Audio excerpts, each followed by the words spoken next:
I've been keeping a roll of Portra 800 on hand for some sultry, low-light indoor shots. And the idea is that a faster rated film like this is going to produce some nice grain under lower light conditions. For this shoot, I used a Mamiya 645 Pro TL and a standard 80mm lens. And we started off with Abigail posed right up against a window. Now everything was shot at f2.8 at 1/500th of a second, which is fairly in line with the reading I took from my handheld light meter.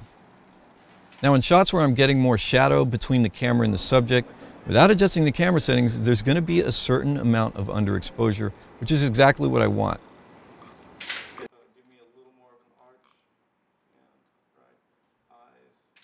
See, film like this does very well when properly exposed, and even when it's overexposed, but when it comes to underexposure, you're going to start seeing a lot more grain, which in this case is a good thing.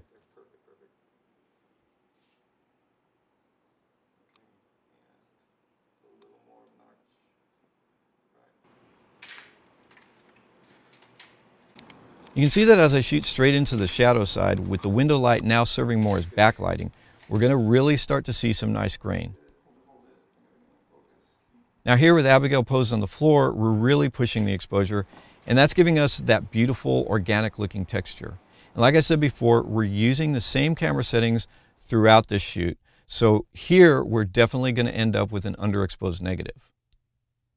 And whether the final processing is digital or done in the darkroom, in order to pull that usable image information out of a thin, underexposed negative, you've got to boost that information.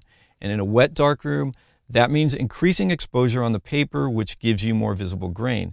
And of course, pulling information out of the shadows in Lightroom or Photoshop, you're also going to increase that grain.